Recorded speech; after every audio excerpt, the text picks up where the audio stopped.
Viernes nuevamente, hermanos, y gracias a Dios estamos aquí. Estamos reunidos nuevamente para poder aprender un poco más de la palabra, de las enseñanzas y de las historias que tiene para compartirnos y para contar.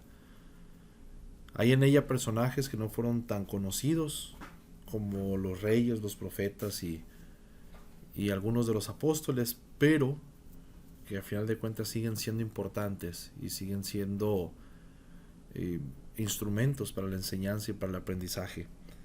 El día de hoy quiero hablar de un personaje que, si bien no era judío, era precisamente enemigo del pueblo de Israel, del pueblo judío.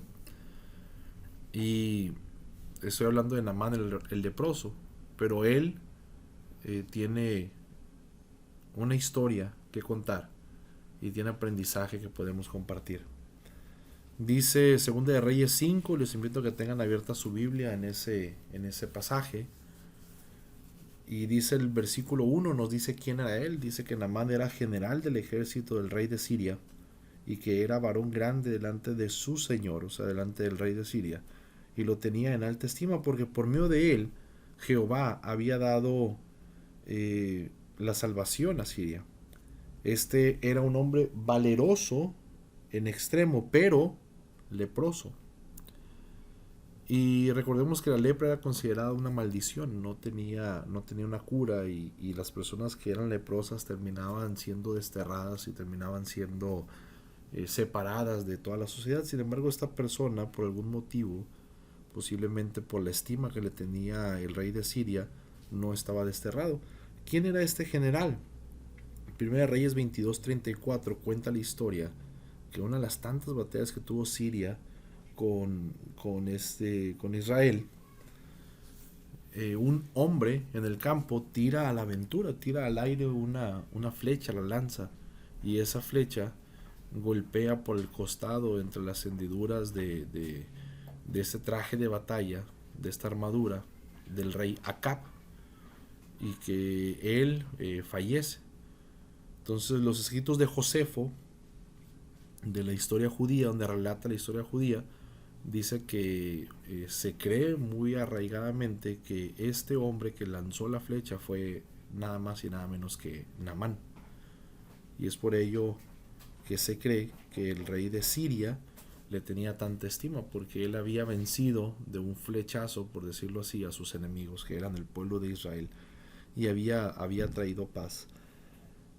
El versículo 2 dice que de Siria habían salido bandas armadas y habían llevado cautiva de la tierra de Israel a una muchacha la cual servía a la mujer de Naamán. Esta muchacha era israelita y era parte de los botines de guerra, era parte del botín que se habían llevado. No se llevaban solamente joyas, dinero, oro, se llevaban animales, también se llevaban personas. Y la mujer de Naamán tenía una sirvienta, una esclava, que era una muchacha israelita, y esta le dijo a su señora: si Naamán, mi señor, rogase al profeta, si rogase mi señor al profeta que está en Samaria, él lo sanaría de su lepra. Él lo sanaría de su lepra. Ella estaba dando testimonio. Si rogase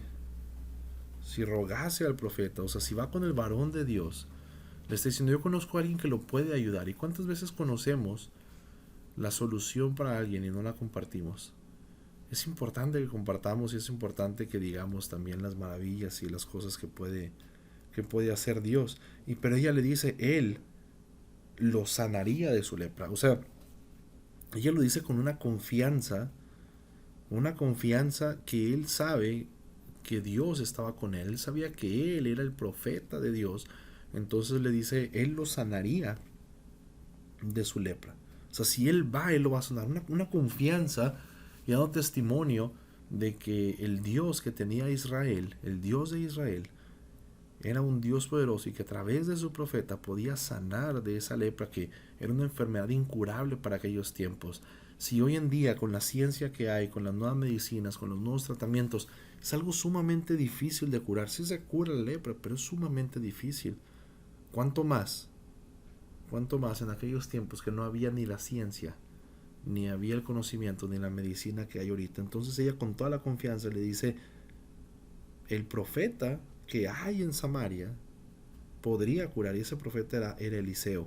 Entonces entra Naamán con su señor y le dice, eso es lo que me ha dicho la muchacha, que es de la tierra de Israel, o sea, la esclava que tiene mi esposa, me ha dicho que en Samaria hay un varón de Dios, hay un profeta de Israel, y que él me puede curar. Recordemos que él era de gran estima delante de su señor. Era grande delante de su señor, le había dado la victoria en varias guerras, era un hombre valeroso, y entonces su rey le dice, ve, y yo enviaré cartas al rey de Israel. Entonces salió pues y se levantó y se llevó consigo, 10 talentos de plata y 6,000 piezas de oro, 6,000 piezas de oro y 10 mudas de vestido. 10 mudas de vestido porque era un trayecto bastante largo. Otra cosa es que lleva 6,000 piezas de oro, no sabemos de qué peso, no sabemos de qué forma, pero lo que sí sabemos es que solamente en plata llevaba 10,000 talentos de plata. Eso era aproximadamente 34 kilos. Un talento era un aproximado de 34 kilos. Actualmente, al día de hoy, 29 de enero, el kilo de plata cuesta 16,835 pesos mexicanos. O sea que 10 talentos era un aproximado de 340 kilos de plata. Él llevaba bastante dinero y llevaba bastante plata para poderle dar al rey de Israel. Eso me muestra la desesperación que podría haber tenido. ¿Cuánto eran esos 10 talentos? Al día de hoy, al tipo de cambio, estamos hablando que era poco más de 5,700,000 pesos. Algo así como, si alguien nos escucha de otro lado que no sea México, serían $282,675. Casi $300,000. Lo que llevaba con él. Para su tiempo era demasiado dinero. Sí, para nuestro tiempo es demasiado dinero. Imagínate cuánto más era para aquel entonces. Era el equivalente, si lo pasamos así, el equivalente como a 15 años del sueldo común de una persona. Entonces él tomó también cartas para el rey, dice el versículo 6. Toma cartas para el rey de Israel que decían, cuando llegue a ti esas cartas, sabe por ellas que yo envío a ti mi siervo Naamán para que lo sanes de su lepra. Y eso es muy interesante porque recordemos que Siria e Israel habían tenido tensiones muy repetitivas y habían tenido problemas muy repetitivos. Eran enemigos ya de algunos años y han tenido bastante guerras. De hecho, Naamán había matado al anterior rey de Israel, había matado a Acab. Y que el rey de Siria le mandara una carta donde le dice, recibe a mi siervo, recibe a mi siervo. Entonces eso me habla de que posiblemente Segunda de Reyes no está hecha de forma cronológica y era un tiempo en el que no había mucha tensión entre Israel y Siria. Entonces él manda la carta y cuando llega, luego de que el rey de Israel leyó las cartas, él llega Naamán, se presenta delante del rey de Israel, lee las cartas y el rey de Israel rasga sus vestidos y se rasgó sus vestidos y dijo, ¿soy yo Dios que mate y que dé vida? ¿Para que éste envíe a mí a que sane un hombre de su lepra? Considerad ahora y ved, le decía a su ejército, a su gabinete, vaya, cómo busca ocasión contra mí. Él lo tomó como una amenaza, lo tomó como una provocación. ¿Por qué? Porque él no tenía una buena relación con Dios. El rey de Israel no tenía una buena relación con Dios en ese momento. Si hubiera tenido una buena relación con Dios, él habría dicho, ¿sabes qué? Yo no te puedo sanar, pero hay Dios en Israel que te puede sanar. Pero ¿sabes qué es lo interesante? Que el profeta no era bienvenido delante del rey. Porque el profeta siempre estaba diciéndoles lo que Dios había dicho, que eran castigos y que eran maldiciones.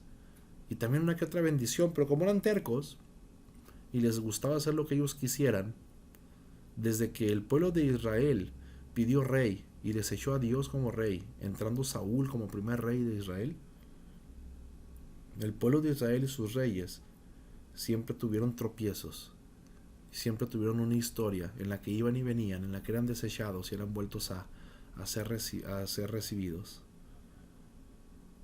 Y en ese entonces, que él rasgara sus vestidos en forma de dolor, en forma de sorpresa, me habla de que él no tiene una buena relación con Dios. ¿Qué hacemos cuando somos confrontados? ¿Qué hacemos cuando alguien sabe que somos cristianos, que somos hijos de Dios, que vamos a la iglesia, que oramos y que nos dice, oye, tengo este problema? ¿Nos asustamos? Somos capaces de llevarlos delante de Dios. Cuando Eliseo, el varón de Dios, oyó esto, fíjate lo que pasó, o sea, ni siquiera lo mandó, ni siquiera lo mandó. Lo que hizo es que oyó Eliseo que el rey había rasgado sus vestidos y envió a decir al rey, ¿por qué te rasgas los vestidos? Venga ahora a mí, que venga Naamán a mí, y sabrá que hay profeta en Israel. Cumpliendo su parte, el profeta, que venga Naamán a mí.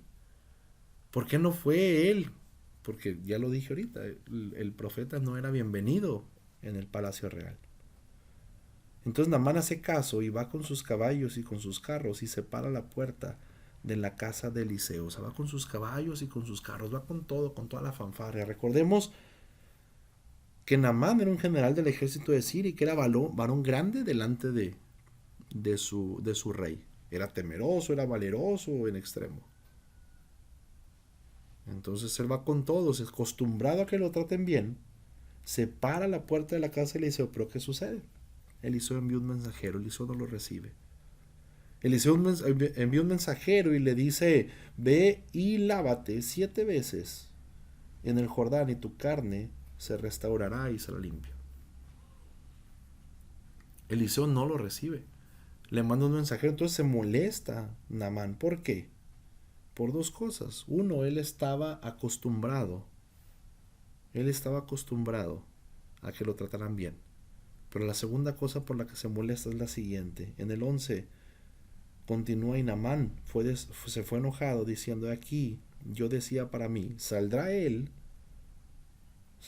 luego y estando en pie invocará el nombre de Jehová su Dios y alzará su mano y tocará el lugar y sanará mi lepra. Su segunda molestia no era la primera porque no lo habían recibido como él quería y la segunda era porque no estaban pasando las cosas como él esperaba. Dios no va a actuar de la forma que yo quiero. Hay veces que nosotros queremos que Dios haga las cosas en la forma que yo quiero.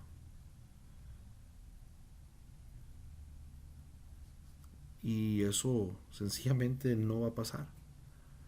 Hay gente que quiere tanto que Dios haga las cosas como Él quiere, que dice, yo arrebato, yo declaro, yo ato, yo digo, en este momento yo. Y se olvidan de la soberanía de Dios. Es cierto que por fe podemos hacer algo que parece una declaración y una decretación, como hizo la esclava israelita. Y por fe, ella dijo, Él lo sanará. No era tanto que estuviera decretando, sino que ella sabía que había el poder de parte de Dios para sanar a ese hombre. Pero de eso a que Dios haga las cosas como yo quiero, en el momento que yo quiero, en la forma que yo quiero, cuando yo lo quiero, eso es lo mismo que hizo que expulsaran al diablo del cielo. Que él quiso ser igual a Dios. Cuidado con eso porque de pronto nos olvidamos que Dios es soberano. Por eso debemos orar, hágase tu voluntad y no la nuestra. Hágase tu voluntad y no la mía. No olvidemos que Dios es soberano, que Dios es amoroso, sí, pero que también es soberano. Dios cumple su promesa y cumple su palabra, no nuestros caprichos. Y Dios va a actuar siempre a favor de nosotros. Pero para que Él haga eso, nosotros tenemos que estar dentro de su voluntad. Tenemos que estar alineados a la voluntad de Dios. Entonces Él se iba. Se fue enojado. Y Él continuó. Habana y Farfar, ríos de Damasco, ¿no son mejores que todas las aguas de Israel? Enemigos al fin. Sí, vengo a que me cures, pero mira, mi tierra es mejor. Y a veces así sucede. Sí, él también es hijo de Dios, pero yo canto mejor. Yo toco mejor en la alabanza. No, yo predico mejor. Y empezamos con ese celo, que no nos lleva a ningún lado. Porque al final de cuentas el que tiene que ser alabado es Dios. No son mejores, dice, todas las aguas que tenemos allá nosotros que las de Israel. Si me lavaren ellos, ¿no seré también limpio? Y se volvió y se fue enojado. O sea, otra vez queriéndole decir a Dios cómo hacer las cosas. ¿Por qué tengo que hacer eso? ¿Por qué tengo que orar? ¿Por qué tengo que agradecer los alimentos? Es más, hay gente que dice, ¿y por qué tengo que diezmar? No es que tengas que diezmar. ¿Y por qué tengo que dar mi ofrenda? No es que tengas que dar tu ofrenda. Es que al dar tu diezmo y al dar tu ofrenda pasan dos cosas. La primera de ellas es que los pastores que están dedicados única y exclusivamente a predicar, a velar por las ovejas, a estar cuidando el rebaño, ellos también tienen que comer. La palabra misma dice que quien se dedica al evangelio viva del evangelio. Y la segunda cosa es que cuando estás entregando tus bienes materiales, tu dinero, realmente lo que estás depositando ahí es tu confianza.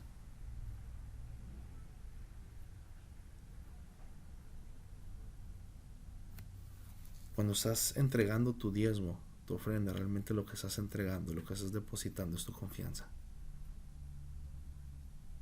Entonces no se trata de que demos o no demos, o que demos para que se vuelva rico el pastor y que se vuelva rica la iglesia. Hay gente que se fija en eso, pero realmente lo que estamos depositando es nuestra confianza en Dios. Entonces es hacer las cosas como Dios quiere, no como yo quiero. Pero sus criados dice que se le acercaron y le hablaron diciendo, Padre mío, si el profeta te mandara a hacer alguna cosa, ¿no la harías? ¿Cuánto más diciendo, lávate y serás limpio? Lávate y serás limpio. Y aquí es bien interesante porque a lo mejor nada más lo que esperaba era que le pidiera que sacrificara 100 bueyes, que sacrificara mil bueyes, 1000 vacas, que hiciera la carne asada más grande de Medio Oriente. Y esperaba a lo mejor toda una fanfarria a la que estaba acostumbrado. Pero estaba a punto de ver que la grandeza de Dios está en la sencillez y no solamente en las cosas impresionantes. Esta pandemia, esta epidemia nos ha venido a mostrar lo importante de las cosas sencillas. Un virus que nos está quitando algo tan común, algo tan sencillo y que a veces no agradecemos, que es la respiración. Al punto de tener algunas personas que depender de un aparato para respirar. Si en este momento puedes respirar por ti mismo, puedes respirar por ti misma, es motivo suficiente para agradecer a Dios. Si puedes ver esta presentación, si puedes escuchar esta presentación, si tienes que comer, si tienes dónde guardar, dónde dormir, si tienes que vestir, si hoy en la mañana tuviste que escoger qué te ibas a poner, tienes más de lo que necesitas. Y ahí está la grandeza de Dios. Y a veces queremos que Dios levante un muerto como a Lázaro, queremos que levante un paralítico y que le diga toma tu lecho y anda. Y a veces solamente nos dice, lávate 7 veces en el Jordán. Ve y métete al Jordán. Y él escuchó a sus siervos. El 14 dice que entonces descendió y se zambulló, y la palabra se zambulló 7 veces. Y la palabra zambulló que utilizan en hebreo es que se lanzó, se tiró. Así como los niños cuando van corriendo en verano, la primera vez que visitan la alberca y se tiran a la alberca. Él se zambulló 7 veces, no una, ni dos, ni tres, 7 veces. Primero no quería y después se zambulló 7 veces. Conforme a la palabra dada del varón, nuevamente se hizo la voluntad de Dios como él quería. Naamán quería otra cosa, pero Dios le estaba mandando algo en específico y él lo hizo. Y vemos que cuando obedeció entonces, Cuando obedeció, su carne se volvió como la carne de un niño y quedó limpio. Cuando obedeció. Entonces él vuelve al varón de Dios en un cambio de actitud.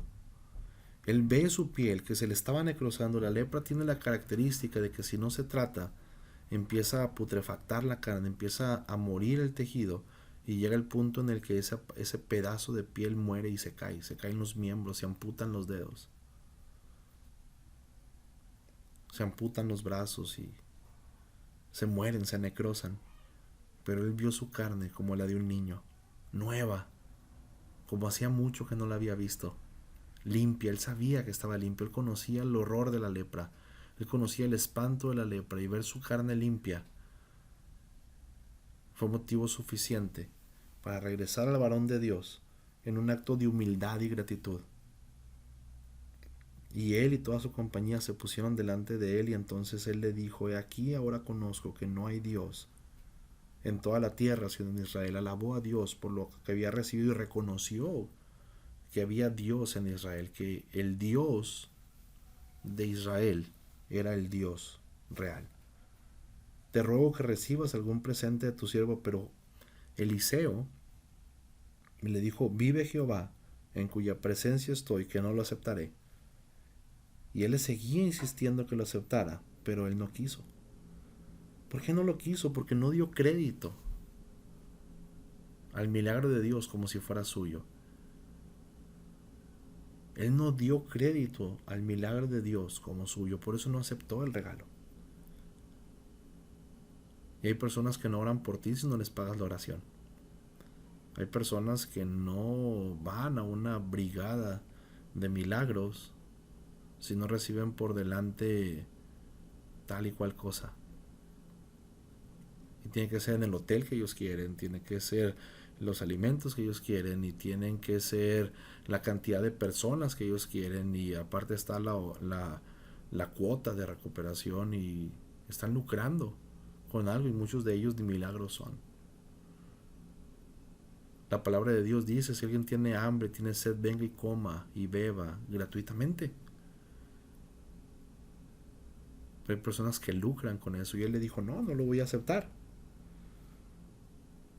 Él no dio crédito a su poder, sino a Dios. Él solamente era un instrumento, pero el que hizo milagro fue Dios. Entonces Naamán le dice: te ruego pues, de esta tierra no se te dará a tu siervo la carga de un par de mulas, porque aquí en delante tu siervo no sacrificará holocausto ni ofrecerá sacrificio a los dioses, sino a Jehová. Había tenido una nueva fe. Él tenía una nueva fe. Él en Siria adoraban a Rimón, y él estaba diciendo: de hoy en adelante tu siervo no sacrificará holocausto sino a Dios, sino a Jehová, a tu Dios. Y le estaba pidiendo tierra. ¿Por qué? Porque había una vieja creencia, como un amuleto, como los nuevos, ¿no? Como quien apenas cree en Dios por primera vez, y tiene un amuleto de una Biblia, de un crucifijo, de una postal, de incluso hasta alguna estatua o alguna cosa por ahí. Tiene un amuleto y cree que por tener algún artículo religioso está Dios más cerca de él. Y él quería llevar tierra, porque ellos creían que si llevaban tierra de Israel, iban a estar más cerca de ellos la presencia de Dios. Por eso le pedía esa carga de un par de mulas. Y él, sabiendo que iba a recibir presión de parte del rey de Siria, le dice: en esto perdone Jehová tu siervo, que cuando mi señor el rey entrare en el templo de Rimón para adorar en él y se apoyare sobre mi brazo, si yo también me inclinara en el templo de Rimón, cuando tal haga, Jehová perdone en esto a tu siervo. El rey se inclinaba delante de Rimón, pero él no se estaba inclinando delante de la estatua de Rimón, sino que él estaba apoyando, el rey se estaba apoyando en su brazo, y como él sabía que tenía que agacharse junto con el rey para seguirlo apoyando, entonces él pedía perdón por delante a Dios. pero él estaba del cuerpo doblado, pero de su espíritu erguido, de su espíritu recto. Tenía esa presión de que él era siervo del rey. Y esto nos enseña que cuando tenemos una fe en Dios, no significa que tenemos que irnos de donde estamos, sino donde estamos, desde donde estamos, seguir alabando a Dios. La historia ya no nos cuenta más sobre él. Yo estoy seguro que en algún momento, él cuando empezó a fortalecer su fe en Dios, el rey de Siria le debió preguntar que si por qué él ya no se inclinaba, por qué él ya no quería, por qué él ya no iba, por qué él adoraba a Dios. Y él le pudo haber platicado cómo Dios le limpió de la lepra, y que realmente el rey de Siria también sabía que él había sido un leproso. Entonces no ocupaba más cosa que el milagro recibido, la evidencia del milagro recibido. Y Eliseo le dijo: ven, paz. Se fue pues y caminó como media legua de tierra. Entonces Giesi, que era el criado de Eliseo, dijo entre sí: he aquí mi señor estorbó a este sirio, estorbó a Naamán, no tomando de su mano las cosas que había traído. Vive Jehová, que correré yo tras él y tomaré de él alguna cosa. La avaricia.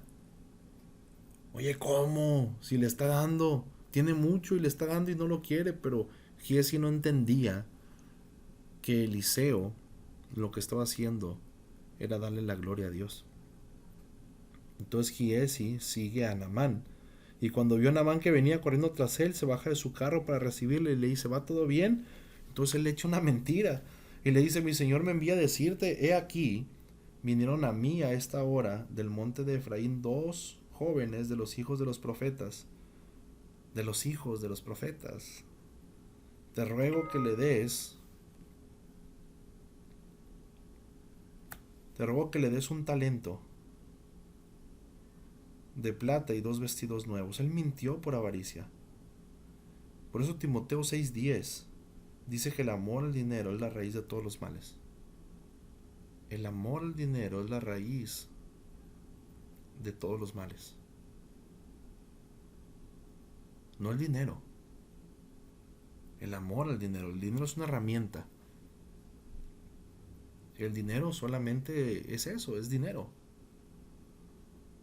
Pero el amor al dinero es lo que hace que muchas personas se pierdan, y que pierdan de vista el por qué están haciendo algo y por qué están sirviendo a Dios.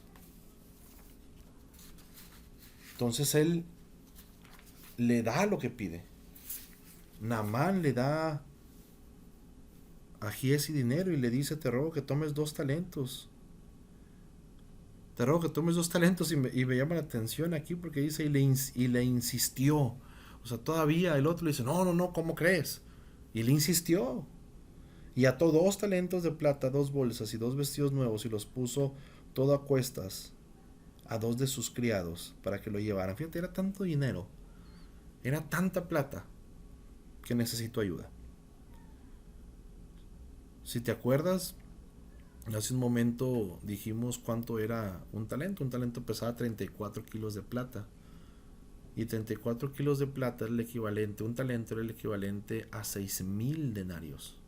El denario era la unidad de salario de día de un trabajador común. O sea que ahí llevaba 1,200 días de salario de un trabajador común. Llevaba el sueldo de 1,200 días. Más de 3 años. Y 2 vestidos.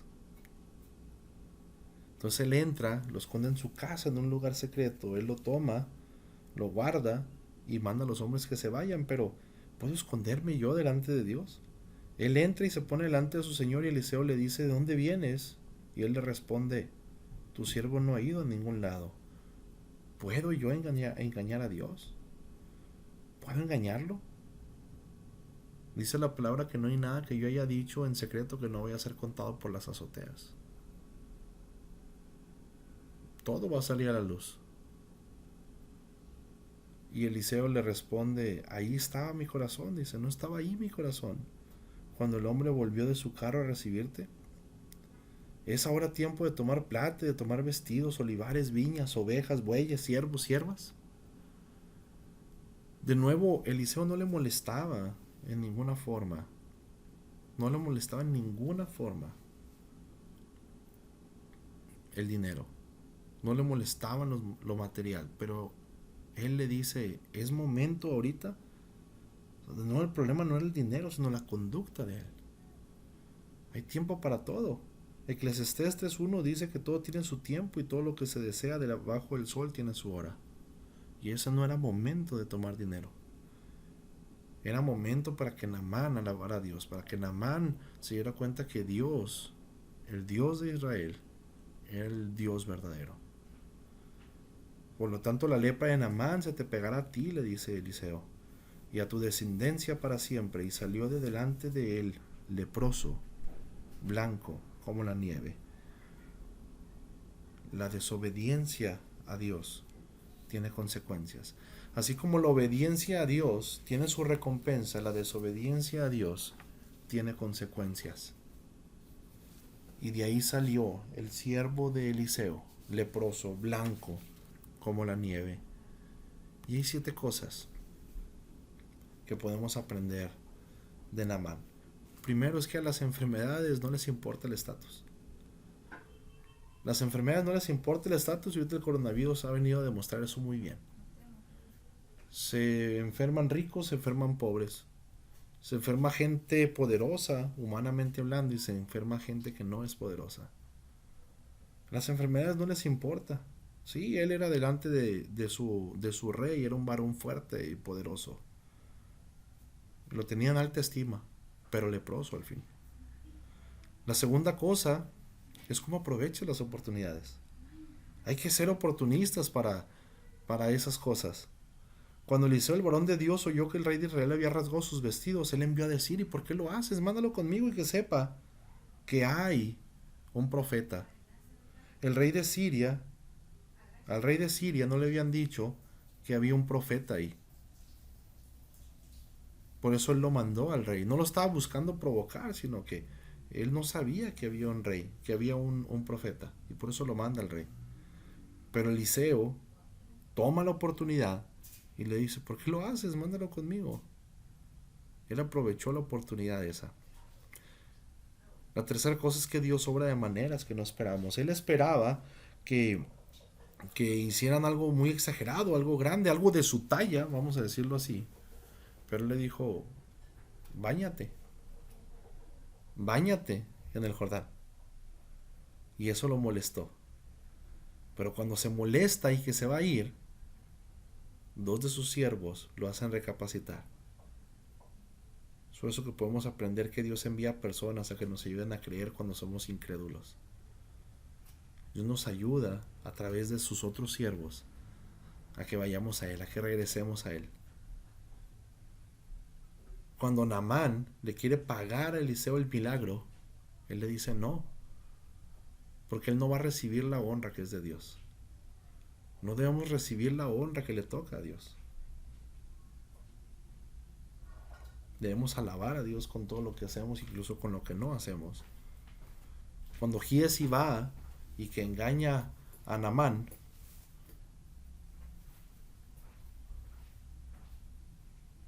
Eliseo le dice, ¿no estaba ahí yo también? No sé si lo decía por algo sobrenatural y como profeta él podía estar viendo lo que estaba pasando, o él conocía la conducta de Giezi y sabía cómo se conducía.